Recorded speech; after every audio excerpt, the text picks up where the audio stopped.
அந்த உள்ள போய் நில்லுங்க மேடம்.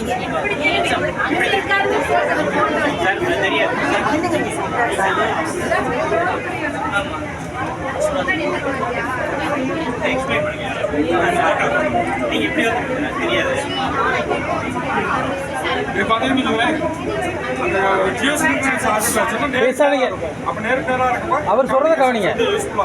இதில் நீங்கள் என்ன சேட்டலைட்டில் டிவி பார்க்குறீங்க, ஃபோன் பார்க்குறீங்க, இதெல்லாம் நம்ம எந்த ஒரு தகவல் தொடர்போ இந்த சேட்டலைட் வழியாக தான் பண்ணுறோம். ஓகேவா? கேளுப்பா. இன்னொரு விஷயம் தெரியுமா, உலகத்தில் இந்தியாவில் தான் மொபைல் ப்ராசஸ் சீப். 150 ரூபாய்க்கு போட்டீங்கன்னா 24 மணி நேரமும் பேசிக்கலாம். ஒரு மாதத்துக்கு ஒரு நாளைக்கு 2 GB யூஸ் பண்ணிக்கலாம். வேறு எந்த கண்ட்ரிக்கு நீங்கள் வெளியே போனீங்கன்னா இவ்வளோ சீப்பாலாம் இருக்காது.